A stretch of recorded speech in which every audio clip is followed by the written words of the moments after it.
The silence of the mansion was broken only by the clink of cutlery and the sweet aroma wafting from the kitchen. The young, beautiful black maid had worked all day preparing dinner.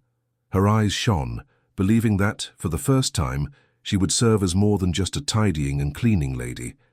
The millionaire had complimented her perfume, smiled at her secretly, and let her sweet voice penetrate his cold routine. Hope filled her heart. That night would be theirs. But when she finished setting the table, she heard the door open. The millionaire entered, yes, but he wasn't alone. Beside him, smiling, was a co-worker, elegant and seductive. The dinner she had prepared wasn't for two, but for three. The maid, her apron still tied around her waist, stood motionless as she watched them cross the room. The dishes she had arranged so carefully gleamed in the chandelier's light, but they were no longer symbols of hope. The millionaire introduced her, as if she were just part of the scenery, and pulled out a chair for her friend. Her colleague laughed, looking up triumphantly at the young woman, as if to say without words, "You never had a chance." The maid's heart raced, the betrayal burning more than any previous humiliation. But deep down, something was stirring. This night would not end the same way it began. Truth, desire, and revenge would mingle, until no one forgot what was about to happen. If you felt the power of this story in these first moments, imagine what's yet to come. Every detail holds a twist. Every silence conceals a weight. Take the opportunity to like and subscribe to the channel so you can journey together to the end of this narrative where destiny always reveals its face. The millionaire had always been seen as an unattainable man. His sports cars parked in front of the mansion, his impeccable suits, the confidence of someone who had the world at his feet. To his neighbors and friends, he was a symbol of success. But inside the house, within its silent walls, there were moments few could imagine. The maid, young, black, and beautiful, spent hours organizing every detail of his life. It wasn't just the rote work of cleaning or cooking. She knew his schedule, knew when he was tired, when he returned from meetings irritated, when he needed silence or a gentle word to break the tension. And amidst this routine, something began to blossom. Small gestures created fissures. One late afternoon, the millionaire had praised the seasoning of a dish as if it was something extraordinary. Another, he had noticed her subtle perfume as she passed through the room. There were days when their eyes met, and the silence carried a different weight, an unspoken expectation. The young woman felt her heart race with each approach. She knew the risks. She knew the differences in the world, but she also knew there was something there. The millionaire seemed more human in front of her, as if he'd let his guard down, as if he no longer needed to pretend. It was then that the idea for dinner came to her. It hadn't come from her, but from him. A subtle suggestion, spoken casually, but which to the young woman sounded like a special invitation. He had said, "Today I want something different, something more intimate. Set a beautiful table. Make that dish that only you know how to make." These words were like sparks in her heart.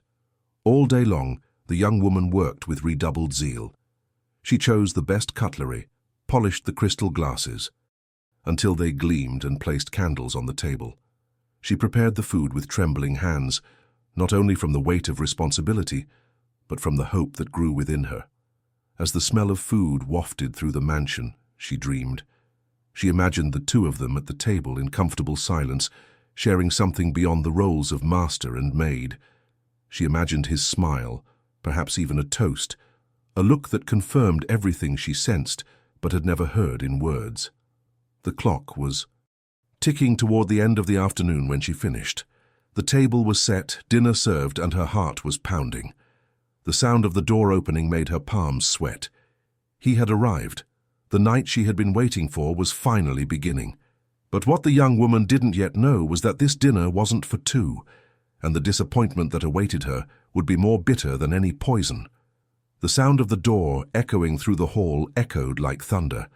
The maid, standing in the dining room, nervously adjusted her apron and ran her hand through her hair, trying to appear more composed than she actually was. Her heart was pounding so hard it felt like it was about to leap out of her chest.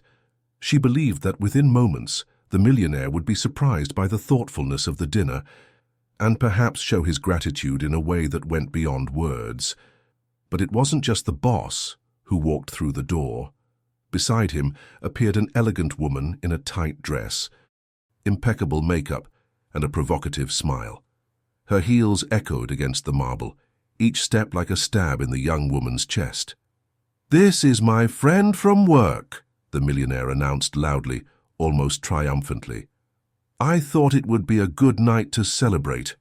Her friend smiled calculatingly, casting a quick glance at the impeccably set table. "What a pleasant surprise," he said, with veiled irony. "All this prepared especially." The maid remained motionless, her eyes watering, trying to hide the pain burning inside her. She had spent the entire day believing this dinner was for her and him. Now she realized she was nothing more than an extra in the very show she had helped put on. The millionaire walked to the table and pulled out a chair for his colleague, a gesture of chivalry the maid had never received. Her friend sat down with a smile of victory, as if occupying a throne never meant for anyone else. "Serve us, please," ordered the millionaire, without even looking at the waitress. The young woman took a deep breath, but tears were already threatening to fall. With trembling hands, she approached the table and began pouring wine into the crystal glasses she had so carefully polished. Each drop that ran down the glass seemed to echo in her heart. Her colleague, realizing her fragility, took the opportunity to accentuate the humiliation. "You really have talent. You arranged everything with such care. It's almost as if you were waiting for something special." The millionaire laughed absently, as if he didn't understand the depth of those words. For the maid, it was confirmation that her hope had been nothing more than an illusion. As they toasted, the young woman took a few steps back, trying to maintain her composure, but inside she felt broken. The dinner she had prepared wasn't for two, but for three, and worse, she had been relegated to the role of servant, while her heart was trampled on. The luxurious dining room seemed to mock her. The candles she had lit with such care now illuminated only the complicity between the millionaire and his colleague. The scent of the special dish she had imagined sharing filled the air, but only intensified the pain. And, in the suffocating silence that formed within her, a certainty was born. That night would not end like this. The table was set like a dream. The lit candles illuminated the crystal glasses and the golden reflection of the cutlery. But for the maid, it had become a nightmare. She watched in silence as the millionaire and his work friend toasted with wine, laughing complicitly. Each laugh was like a stab to her heart. Her friend spoke in a melodious voice, displaying the charm that made her so comfortable in that setting. "You've truly outdone yourself," she said to the millionaire, smiling. "It's as if this dinner was prepared for the two of us." The maid bit her lip, trying to hold back tears. The dish she had prepared with such care was now being praised as if it were the master's work, as if her efforts had been invaluable. The millionaire just smiled, letting the charade run wild. "You deserve it," he replied to his colleague, looking at her as he had never looked at the maid before. "I knew tonight would be a special night." The words echoed through the room, heavy, suffocating. The young woman felt the ground disappear beneath her feet. She, who had nurtured hope with every gesture of attention, was now treated like a shadow. With trembling hands, he served the dishes. He placed the carefully seasoned meals before them, but each bite her friend took seemed to tear away a piece of her dignity. Sensing her pain, her colleague teased her. "It's delicious. But of course it couldn't be any other way. After all, serve it should be what you do best." The millionaire chuckled softly, as if it were just a joke. For the maid, it was confirmation of her humiliation. Her eyes welled up, but she wouldn't let the tears fall. She held the tray tightly and retreated into the shadows of the room, observing from afar the scene she had created, but of which she was not a part. Yet behind the pain, a new sensation emerged. It wasn't just sadness, it was anger, a silent, contained rage that was born deep within her soul. She was beginning to understand that that dinner had never been hers, but the cruel way it had been used would not go unpunished. As soft music filled the air and the millionaire laughed with his colleague, the young woman took a deep breath. Each second became more unbearable, but also clearer. She would not be a mere spectator to her own humiliation. And amidst the shadows of the luxurious hall, something inside her whispered, "It's not over yet." Dinner progressed slowly, but each minute felt like an eternity to the maid. The millionaire and his friend laughed together, toasted, and exchanged knowing glances, as if the entire world was summed up at that table. And the louder their laughter echoed, the more the young woman felt her heart silently shatter. The friend, sensing the maid's fragility, decided to go further. Her sparkling gaze met hers, and her smile was laced with venom. "I have to admit," he said loudly, looking at the millionaire, "she really knows how to prepare a dinner. It's a shame that all that talent is only used to serve others." The millionaire laughed absently, unaware of the cruelty embedded in his words, but the maid felt each word like a knife piercing her skin. Her eyes welled up, but she took a deep breath, trying not to give in to someone who wanted to see her broken. The friend raised her glass of wine, as if toasting her own triumph. "Her dedication is admirable," he continued, feigning kindness. "Imagine if you had to prepare something just for yourself. Would I know how to handle it with such care?" The entire room seemed to shrink around the maid. She felt the weight of their gazes, some curious, others complicit in the scene, and a few filled with compassion. But none of them rose to defend her. The millionaire, enchanted by his friend, remained blind.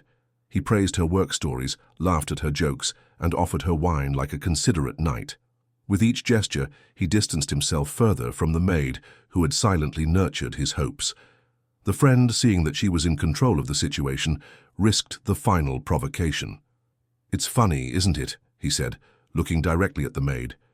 "You prepare everything with such care, but in the end, I'm the one who enjoys it."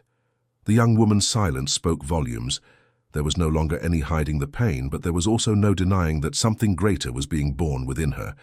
Each humiliation was a building block in the construction of a silent strength, a strength that sooner or later would turn against the one who had hurt her. That night, the millionaire thought he was savoring the triumph of having two women within his reach, but he didn't realize that by fueling the cruelty of one and the pain of the other, he was igniting the flame of a transformation that no one would be able to extinguish. Dinner continued like a cruel spectacle. The table, previously set with such care by the maid, now served as a stage for laughter that excluded her. The millionaire, enchanted by his friend's presence, seemed to have completely forgotten the young woman serving him. Between sips of wine and shallow comments, he laughed loudly, looking at his colleague as if she were the only one who mattered. The waitress, standing a few feet away, watched silently. Her heart was breaking, but no one noticed. What hurt her wasn't just the contempt, but the knowledge that, for a moment, she had believed herself to have some value beyond service. Now he saw clearly. To him, she was nothing more than a convenient shadow. The friend took advantage of every second to poke deeper. "I have to confess," she said in a mischievous tone, feigning innocence, "I never imagined I'd be so warmly welcomed in this house. The table is perfect, everything is perfect. It's almost as if someone had prepared everything, with me in mind." The millionaire laughed, toasting the provocation. "You deserve it," he replied, unaware of the pain he was causing. The maid closed her eyes, feeling tears threatening to spill over. Inside, she wondered, what am I doing here? Where do I belong, anyway? The weight of betrayal crushed his chest. The dinner, which should have been a dream symbol, had turned into poison. The imaginary guests in that scene, the invisible gazes of the world she thought she couldn't see, seemed to be judging her. Every laugh, every gesture between them at the table was another reminder that she didn't belong. And yet, amidst the pain, a seed sprouted. Indignation began to overcome the sadness. The young woman understood that this humiliation wasn't just about her, but about all the times she had been diminished, ignored, erased. When she collected the dishes, she heard her friend make another provocation. "I find it amazing how some people spend their lives serving and never realize that they will never be served." It was like a final blow. The maid almost dropped the plate, but managed to compose herself. Inside, something broke, and at the same time something rose. There was no longer room for naivety. What was emerging now was something else. Courage. The dining room was lit by candles, but the heat emanating from them was no longer romantic. For the maid, it was suffocating, as if each flame were a reminder of the illusion she had created. She stood back, watching the millionaire laugh at her friend's every remark. Their glasses clinked in repeated toasts, and the whispers between them felt like knives to her soul.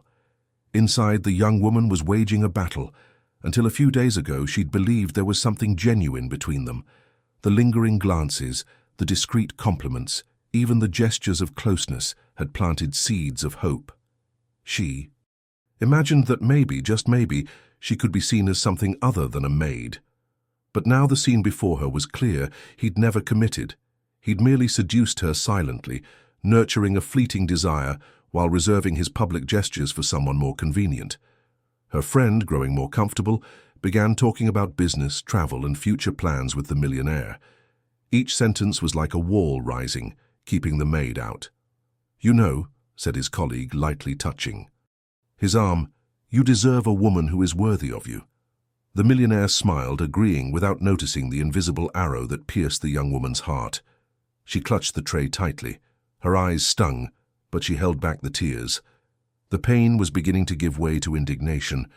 How could you, he thought, how did she have the courage to make me believe, only to then reduce me to nothing before her? It was at that moment that something shifted inside her. Her body still trembled, but it wasn't just from sadness anymore. There was anger, a new energy burning in her chest. She no longer wanted to hide behind silence. When he approached to remove the plates, his hand almost trembled, but his voice came out unexpectedly firm. "I hope you enjoyed it." The sentence was simple but laden with restrained irony. The millionaire looked up, surprised by the tone. Her friend raised her eyebrows, noticing the change in posture. For the first time that night, the young woman allowed herself to look at them both, not as a victim, but as someone who knew her dignity was not for sale. The mood shifted. It wasn't a complete turnaround yet, but it was the first sign that the maid wouldn't leave broken.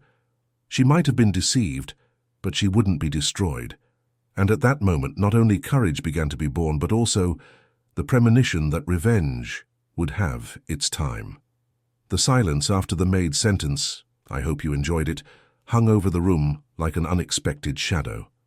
The millionaire, accustomed to seeing her submissive, widened his eyes, unable to believe those words had come from her mouth. Her friend, more attentive, smiled at the corner of her mouth, as if sensing an opportunity to turn the provocation into a confrontation. "How dare you speak like that?" her colleague said theatrically, placing her napkin on the table. "Don't forget your place." The maid, still holding the tray, took a deep breath. Her heart was beating fast, but her voice didn't falter. "My place?" she repeated, looking into her eyes. "If I had remembered my place, I wouldn't have believed your friend's promises here." The millionaire shifted in his chair, his face flushing with shame and fury. "Enough," he said, trying to regain control of the situation. "You're crossing all lines." But the young woman didn't back down. She placed the tray on the side table and approached, head held high. "You crossed the line when you made me believe there was something more to the service." Her voice was firm, and her eyes shone through the tears that were finally streaming. "While I was preparing this table, thinking it was for us, you were already reserving it for someone else." The luxurious hall seemed to shrink before the scene. The candles flickered, casting dramatic shadows on the walls. The friend looked at the millionaire, surprised by the maid's boldness, and took the opportunity to poke him even further. "So it's true, isn't it?" he said, acidly. "You played with her before. You brought me here." The man was speechless. The game that seemed under control was beginning to slip through the cracks. The maid, however, did not stop. Her voice was now clear, full of dignity. "You made me believe I was special, but today I discovered who the little one here really is." The words fell like a sentence. The millionaire lowered his eyes, unable to meet her gaze. Her friend smiled, not out of sympathy, but because she sensed his discomfort. Deep down, they had both lost. He, the mask of a conqueror; she, the naivete that still remained. For a few seconds, the room was silent. The sound of the candles burning seemed louder than anything else. Then the maid removed her apron, draped it over the chair, and said, "This will be the last time I serve you." The sentence echoed like thunder. Her friend's eyes widened, and the millionaire, still in shock, remained speechless. For the first time that night, the young woman was no longer the humiliated one, but the one in control. The maid's words, "This will be the last time I serve you," echoed in the hall like a sentence. The sound seemed to reverberate off the walls of the mansion, shocking everyone present. The millionaire, accustomed to controlling every detail of his life and that of the people around him, froze. His work friend, surprised, leaned back in her chair, assessing the scene as if witnessing an unexpected spectacle. The millionaire tried to react, but his voice faltered. You can't talk to me like that," he said, forcing a nervous smile. "Forget that nonsense. You're nothing but—" He didn't finish his sentence. The maid's gaze, firm and tearful, silenced him. For the first time, he wasn't the master of the scene. He wasn't the rich, untouchable man who dictated the rules. He was simply someone exposed in his own weakness. The friend who accompanied him, noticing his discomfort, decided to provoke him. "It seems the little maid has more courage than you imagined." His smile was venomous, but also revealed a certain respect for the young woman's attitude. "And honestly, I'm not sure I'm glad to find this out now." The millionaire turned to her, unsure how to react. He had lost the maid's trust, and now he saw distrust in his friend's eyes as well. It was as if, in a single move, he had destroyed both relationships, the real one and the illusory one. The maid, her apron gone, took a step back. "The dinner I prepared wasn't for me or for the two of us. It was for you two. Display your charade." Her voice trembled with emotion, but it was charged with strength. "And I will no longer be a part of it." The silence was suffocating.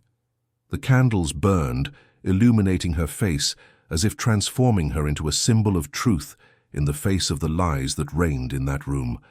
The millionaire tried to compose himself, straightened in his chair, and raised his voice. "You're forgetting who pays your bills, who maintains this house, who gave you everything." But the maid interrupted him firmly. "You gave me nothing but illusions, and that tonight has come to an end." Her friend let out a sarcastic laugh, rising from her chair. "Well, dear, it seems your special night didn't go as planned." And with slow, measured steps, she walked to the door, leaving him alone in the crushing silence. The millionaire, now isolated, found himself surrounded by echoes of his own arrogance. The dinner, which should have been the triumph of his seduction, had become the stage for his downfall. And as the maid walked away with dignity, he realized he had lost much more than a moment. He had lost the chance to be seen as something beyond the mask he wore. The dining room, which once gleamed with gold, silver, and crystal, now felt heavy as a prison. The millionaire sat alone, his face tense and his wineglass empty. The candles still burned on the table, but they no longer glowed as brightly as before. The room had lost its warmth and become a stage of uncomfortable silence. The maid, now without her apron, walked slowly toward the door. Her footsteps echoed across the marble floor like hammer blows, each one more firm than the last. There were no more tears on her face. What was there now was an expression of dignity, the certainty of someone who had finally freed herself. The millionaire watched her with teary eyes, but he didn't dare speak. For the first time, he felt small before her. He, who had believed himself untouchable, was now just a man who had lost everything through his own arrogance. "You'll regret this," he murmured, more to himself than to her, trying to regain some semblance of power. The young woman stopped in the doorway, turned slowly, and replied calmly, "No, you're the one who'll regret it." The words tumbled out like a sentence. The millionaire lowered his eyes, unable to meet her gaze. Outside, the night wind blew, bringing with it a sense of freedom. The maid took a deep breath, her heart feeling light, even after the pain. She knew she wouldn't be the one to carry the shame of that night. The weight had shifted. As she disappeared into the darkness, the mansion remained lit, but empty of meaning. The dinner he had prepared with such care ended in cold scraps and abandoned glasses. His friend was gone, as was the maid. Only he remained, surrounded by his own echoes. And it was in this emptiness that the millionaire finally understood. The real defeat was not losing the company of the two women, but losing the chance to see the value of those who were truly by his side. The dead of night would forever hold the symbol of that turning point. The maid left humiliated, but not defeated. On the contrary, she left strengthened. The millionaire remained in his luxurious mansion, but alone, a prisoner of his own vanity. And everyone who heard the story would remember the same lesson. Those who play with someone's heart can, in the end, lose their own soul. If this story touched you, leave a like and subscribe. To see more stories like this,